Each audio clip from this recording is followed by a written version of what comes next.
Stadium నగరంలో port stadium. అటువంటి port స్టేడియంని గత వైసీపీ ప్రభుత్వంలో గత వైసీపీ నాయకులు కారు చౌకగా అడ్డగోలుగా నిబంధనల విరుద్ధంగా పోర్ట్ స్టేడియంని లీజుకు తీసుకున్న దగ్గర నుంచి కూడా పోర్టు యాజమాన్యంతో చేసుకున్నటువంటి ఒప్పందాలు ఏదైతే ఉన్నాయో, నిబంధనలు ఏవైతే ఉన్నాయో వాటిని ఎక్కడా కూడా పాటించకుండా నిబంధనలకు విరుద్ధంగా అన్యాయంగా ఇష్టం వచ్చినట్టు వాళ్ళు పోర్ట్ స్టేడియంని తన సొంత జాగిరిలాగా Vishwanatha sports and conventions private limited అనేటువంటి సంస్థ పోర్ట్ స్టేడియంని వినియోగించుకోవడంతో పాటు పోర్ట్ స్టేడియంని విధ్వంసం చేసి పడేశారు. ఏదైతే ఆ యొక్క సంస్థ అప్పుడున్నటువంటి విజయసాయిరెడ్డి మద్దతుతో విజయసాయిరెడ్డికి ప్రధానంగా దగ్గరగా ఉన్నటువంటి బొడ్డేటి కాశీ విశ్వనాథ్ చెందినటువంటి Vishwanatha sports and conventions private limited సంస్థ ఏదైతే ఉందో ఆ టెండర్ పిలిచినప్పటి నుంచి మీకు ఆధారాలన్నీ చెప్పిన తర్వాత పూర్తి వివరాలు దీంట్లో ఏం జరిగిందో కూడా చెప్తాను. ఇది టెండర్ డాక్యుమెంటు, టెండర్కి సంబంధించి ఎవాల్యుయేషన్ టెండర్ డీటెయిల్స్ ఇవి. వీళ్ళకి 10వ తారీఖు జూలై 2023లో పోర్టు యాజమాన్యంతో అగ్రిమెంట్ చేసుకున్నారు. వీళ్ళు ఆ రోజు కట్టిన డబ్బులు ఏదైతే ఉన్నాయో ఒక 1 ఇయర్ రెంట్ 95,58,000 రూపాయలు క్యాష్గా కానీ కట్టారు. బ్యాంక్ గ్యారంటీ కింద 1,62,00,000 రూపాయలు బ్యాంక్ గ్యారంటీ కింద ఇచ్చారు. అదే విశ్వనాథ సంస్థ 2024లో కూడా మిగతా ఏదైతే స్పోర్ట్స్ కాంప్లెక్స్లు అవి ఏవైతే ఉన్నాయో దాన్ని కూడా ఫిబ్రవరి 2వ తారీఖు 2024లో తీసుకున్నారు. 1 ఇయర్కి కట్టాల్సినటువంటి రెంట్ 1,47,50,000 రూపాయలు అద్దె క్యాష్ రూపంలో కట్టారు. 2,50,00,000 రూపాయలు బ్యాంక్ గ్యారంటీ ఇచ్చారు. వీళ్ళు అద్దెకి తీసుకున్న దగ్గర నుంచి కూడా ఏదైతే వీళ్ళు నిర్వహిస్తామని చెప్పి టెండర్ కండిషన్స్లో ఏవైతే ఉన్నాయో వీళ్ళే మెయింటైన్ చేస్తాను ఆపరేషన్ అండ్ మెయింటెనెన్స్ అని పేరుతోని పోర్టు యాజమాన్యంతో చేసుకున్నటువంటి లీజ్ ఒప్పందం ఏదైతే ఉందో ఆ లీజ్ ఒప్పందాన్ని మొట్టమొదటి రోజు నుంచే Vishwanath sports and cultural convention private limited వాళ్ళు అతిక్రమించారు. వీళ్ళు 12 మందికి వ్యాపారస్తులకి సబ్లీజులు ఇచ్చేశారు మొట్టమొదటి రోజు నుంచే. దాంట్లో క్రికెట్ అకాడమీ ఒకటి, మసాజ్ జైర్స్ ఒకటి, ఫన్ ఫ్యాక్టరీ అనేటువంటిది ఒకటి, క్రికెట్ గ్రౌండ్ ఒకరికి, రెస్టారెంట్ సీక్రెట్ గార్డెన్ అని అదొకరికి, బాస్కెట్ బాల్ అకాడమీ ఒకరికి, చిత్రలహరి అని ఒకరికి, స్నో స్టేషన్ అని ఒకరికి, స్నూకర్ ఒకరికి, పికిల్ బాల్ ఒకరికి, క్రికెట్ గ్రౌండ్ లైటింగ్ ఒకరికి, మినీ వరల్డ్ ఒకరికి, పల్స్ ప్లే ఒకరికి, ఫ్రెష్ బీన్స్ కాఫీ షాప్ ఒకరికి, యాక్వా వరల్డ్ ఒకరికి, ఇండోర్ స్టేడియం ఒకరికి, గో కార్టింగ్ ఒకరికి, ట్రాన్సిట్ జిమ్ అనేటువంటిది ఒకటి, బుల్ రైడ్ అనేటువంటిది ఒకటి. అంటే వీళ్ళు వ్యాపారం ఏదైతే అగ్రిమెంట్ చేసుకున్న మొట్టమొదటి రోజే పోర్ట్ స్టేడియంని ముక్కల కింద వీళ్ళు నచ్చినట్టు వీళ్ళు విధ్వంసం చేసేసి అక్రమంగా నిర్మాణాలు చేపట్టి పచ్చని అక్కడ ఏదైతే గడ్డి పైర్లు ఏవైతే ఉన్నాయో అవన్నీ కూడా మొత్తం తొలగించేసి ఎన్ శ్రీ రామచంద్రమూర్తి అలాగే ఎస్టేట్ విభాగం మొత్తాన్ని చూసి పర్యవేక్షించడానికి ఒక మాజీ చీఫ్ ఇంజనీర్ ఉన్నారు, వేణుప్రసాద్ అని. నాకు తెలిసి కాశీని బొడ్డేటి కాశీని వేణుప్రసాద్ క్లాస్మేట్స్ ఏమో అనుకుంటున్నాను, నాకు ఇంకా తెలియదు, ఇంకా ఫోటోలు ఏం రాలేదు అద్దరు క్లాస్మేట్స్ కింద. అయితే వీళ్ళ నలుగురితో పాటు ఇప్పుడు కొత్తగా వచ్చినటువంటి డిప్యూటీ చైర్పర్సన్ రోషిని అపరంజి వీళ్ళందరూ కలిపి ఇప్పుడు అర్ధాంతరంగా ఆగమేఘాల మీద ఒక ఈమెయిల్ పెడితే విశ్వనాథ్ సంస్థ ఈమెయిల్కి రెస్పాండ్ అయిపోయి ఒక థర్డ్ పార్టీ ఏజెన్సీ వాల్యూని రప్పించేయటం, వాల్యూ వేయించేయడం, వాడిది నచ్చలేదని చెప్పి మళ్ళీ చాలలేదు డబ్బులు అని చెప్పి మళ్ళీ ఇంకొక వాల్యూని మెకాన్ని రప్పించేయటం, ఇవన్నీ చేస్తుంది ఈ 5గురే. నేను నిన్న కేంద్ర దర్యాప్తు సంస్థ సిబిఐకి నేను ఫిర్యాదు చేశాను. నేను ఎంవిపి కాలనీలో ఉన్నటువంటి సిబిఐ ఆఫీస్కి వెళ్ళి ఫిజికల్గా డాక్యుమెంట్ ఇచ్చి రిసీవ్డ్ కాపీ తీసుకొని రిసీవ్డ్ కాపీ ఇవ్వండి, ఇది సిబిఐ డైరెక్టర్కి మెయిల్ చేశాను. నేను ఇది సెంట్రల్ విజిలెన్స్ కమిషనర్ గారికి మెయిల్ చేశాను. నాకు ఫిర్యాదు నెంబర్ కూడా వచ్చింది, టోకెన్ నెంబర్ వస్తుంది ఎవరు ఫిర్యాదు చేసినా. ఇవన్నీ ఆధారాలతో నిన్న పోర్ట్ చైర్మన్ గారు కూడా రిసీవ్డ్ కాపీ ఒక కాపీ ఇచ్చాను. నేను ఈ మొత్తం వ్యవహారం మీద అంగమత్తు గారికి టపాల్సులు ఇచ్చాను. నిన్న ఆయన అపాయింట్మెంట్ దొరకకపోతే ఈ 5 అధికారులు బొడ్డేటి కాశీ విశ్వనాథ్కి ఏ విధంగా అయితే కొమ్ము కాస్తున్నారో, ఇన్ని ఉల్లంఘనలు పాల్పడినా పోర్టులో ఉన్నటువంటి విజిలెన్స్ అధికారులు ఎందుకు అసలు ఇప్పటివరకు అటువైపు కన్నెత్తి చూడలేదు, కోర్టు ఆర్డర్స్ను కూడా ధిక్కరించి డిఫాల్టర్ ఈయన వ్యాపారం చేయలేక ఈయన నిబంధనలు అతిక్రమించి పూర్తిగా లీజు ఉల్లంఘనల్ని తొంగలోకి తొక్కి కోట్లాది రూపాయలు చాలామంది దండేసుకొని మోసం చేసిన వ్యక్తిని వీళ్ళు ఇంత పెద్ద ఎత్తున కొమ్ము కాసి తిరిగి పోర్టు సొమ్ముని మళ్ళీ 40 కోట్ల రూపాయలు ఇచ్చే కార్యక్రమం చేస్తూ ఉన్నారు. ఆల్రెడీ ఆ ఫైల్ మీద 2 సంతకాలు పెట్టేశారు, ఇంకొక 2 హెచ్ఓడీల సంతకాలు పెట్టాలి, వాళ్ళ మీద ఒత్తిడి తీసుకొస్తూ ఉన్నారు. ఈ డిప్యూటీ చైర్పర్సన్ అపరంజి గారు, ఇంకొక అధికారి. నేను ఒకటే కోరుతున్నాను మీ అందరి ద్వారాగా, పోర్టు సొమ్ము దారాదత్తం కాకూడదు. పోర్టు స్టేడియంని ఎంతోమంది సీనియర్లు విశాఖ నగరంలో ఉన్నటువంటి విద్యార్థులు ఆటలాడుకోవడానికి ఫంక్షన్స్ చేసుకోవడానికి ఉన్నటువంటి అద్భుతమైనటువంటి ప్రదేశం అది.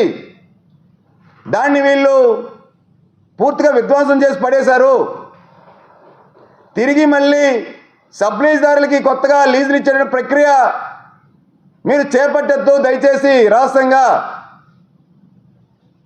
ఏదైతే పోర్టు చైర్మన్ అంగమత్ గారు ఆదివారం నాడు ట్రాన్స్ఫర్ అయిపోయారో,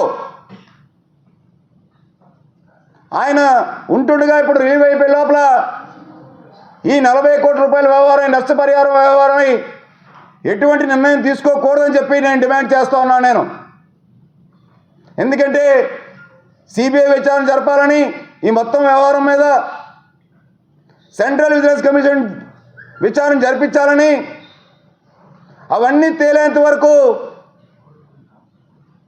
ఏదైతే ఫార్మర్ సెక్రటరీ ప్రెసిడెంట్ పారదీప్ ఉన్నటువంటి అధికారి టి వేణుగోపాల్ని,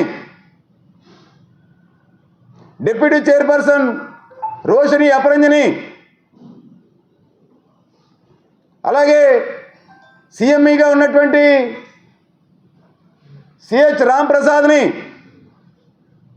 చీఫ్ ఇంజనీర్ ఉన్నటువంటి ఎన్ శ్రీరామచంద్రమూర్తిని,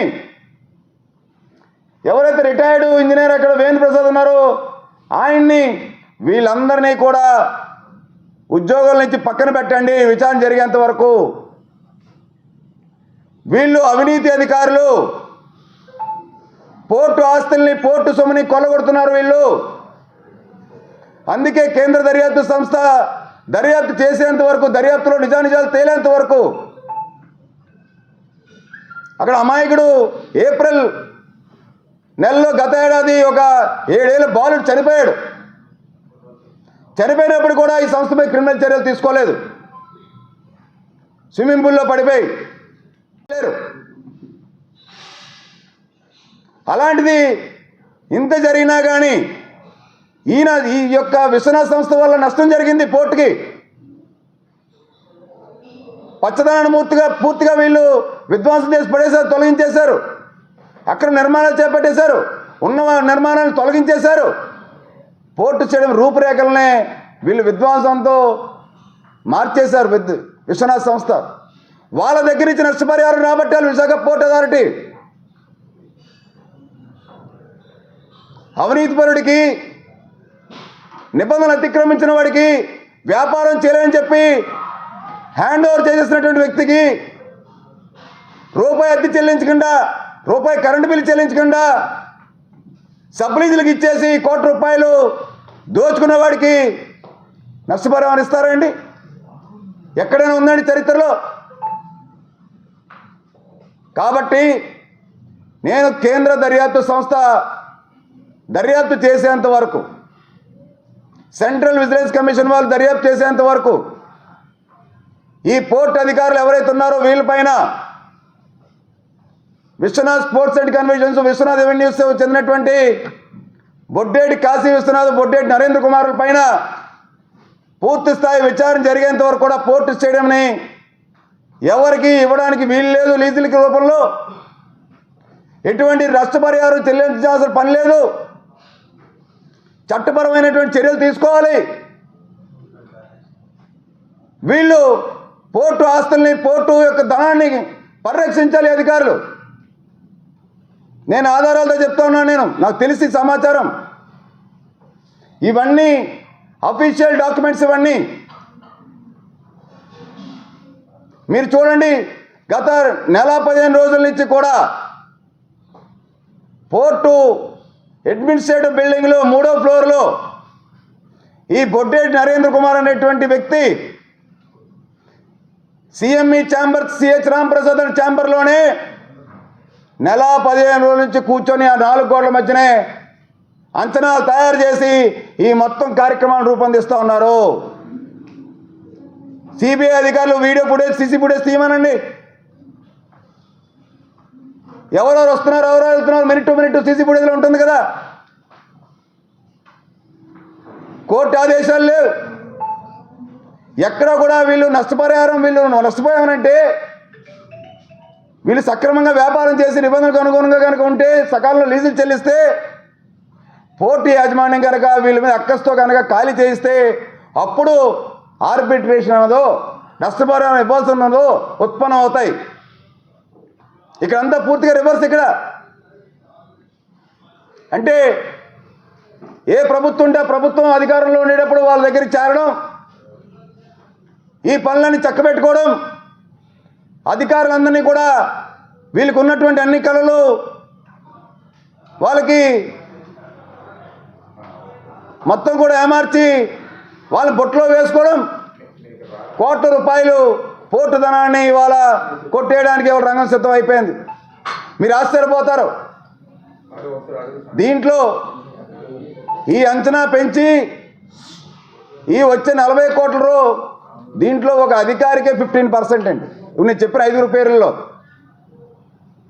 ఒక్క అధికారికే. దీంట్లో రాంప్రసాద్, సిహెచ్ రాంప్రసాద్కి కానీ, టి వేణుగోపాల్కి కానీ,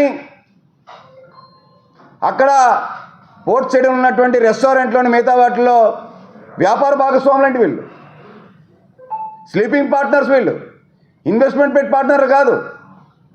రోజువారీ వచ్చేటువంటి పేమెంట్లో వీళ్ళు పర్సంటేజ్ వీళ్ళకి ఇచ్చేయాలి.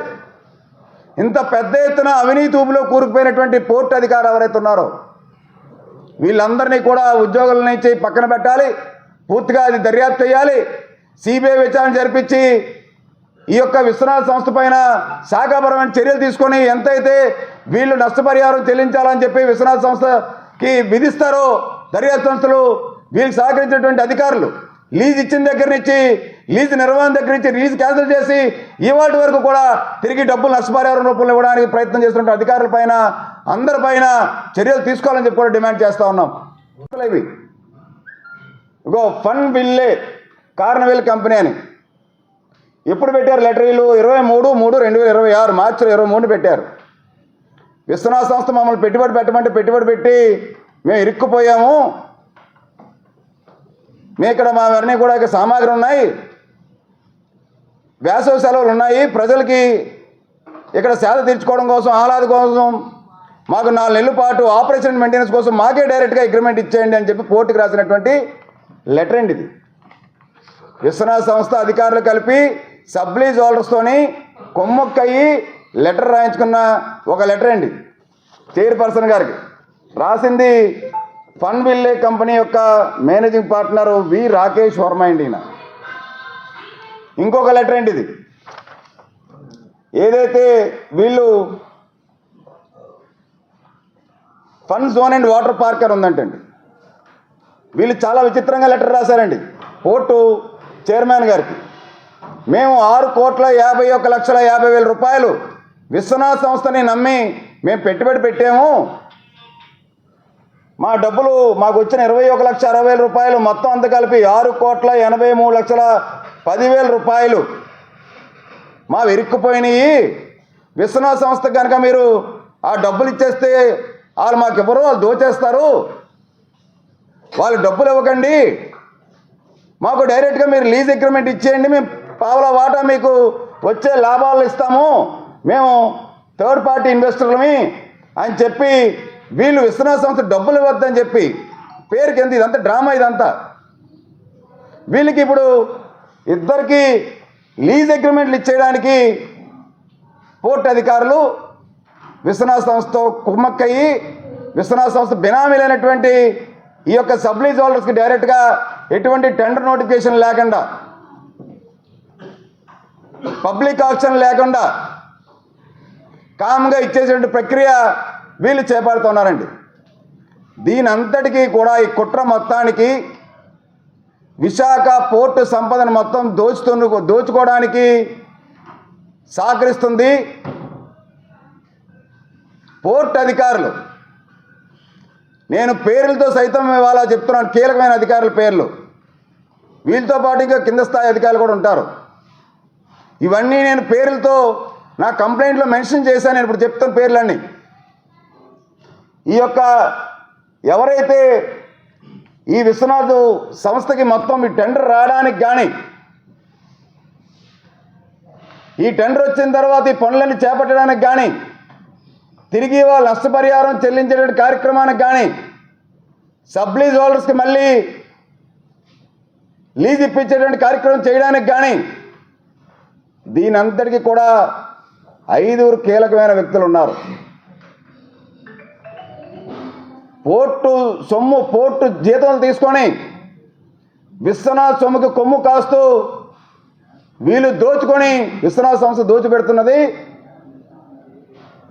గత డిప్యూటీ చైర్పర్సన్, గత సెక్రటరీగా ఉన్నటువంటి టి వేణుగోపాల్ అనేటువంటి వ్యక్తి. టి వేణుగోపాల్ అనేటువంటి వ్యక్తి, అలాగే ఇప్పుడు సిహెచ్ రామ్ ప్రసాద్ అనేటువంటి వ్యక్తి అప్పుడు ఈ ప్రాజెక్టు స్ట్రాటజికల్ యూనిట్ ఇన్ఛార్జ్గా ఉండేవారు. ఈ ప్రాజెక్ట్ మొత్తం బాగా టేకప్ చేస్తే నీకు సీఎంఈ ప్రమోషన్ ఇస్తానని చెప్పి వేణుగోపాల్ ఆశ చూస్తే ఈ ప్రాజెక్ట్ అంతా సక్సెస్ఫుల్గా చేసేసి అప్ చెప్పినందుకు రామ్ ప్రసాద్కి సీఎంఈ కూడా ఇచ్చేస్తే ప్రజెంట్ సీఎంఈ ఈ సిహెచ్ రామ్ ప్రసాద్ అన్న వ్యక్తి ఛాంబర్లోనే కీలకంగా మొత్తం వ్యవహారాలన్నీ జరుగుతూ ఉంటాయి. ఈయన సీతందారులు అని ఉంటారు. ఇంత ముందర కాశీ ఇంటి పక్కన ఉండేవారు, ఇప్పుడు కొత్త దూరం ఉన్నాడు అంతే. ఈ CH Ram Prasad chief mechanical engineer of port trust. T Venugopal అనేటువంటి వ్యక్తి గత సెక్రటరీ, ఇప్పుడు పారదీప్ పోర్టుకి ఆయన ట్రాన్స్ఫర్ అయ్యారు. అయినా కానీ ఆయన అక్కడి నుంచి ఆపరేట్ చేస్తుంటారు. ఎందుకంటే ఆయనకేంటి ప్రత్యేక అభిమానం అంటే ఇదంతటికీ మొత్తానికి కార్యరూపం దాల్చింది టి వేణుగోపాలే.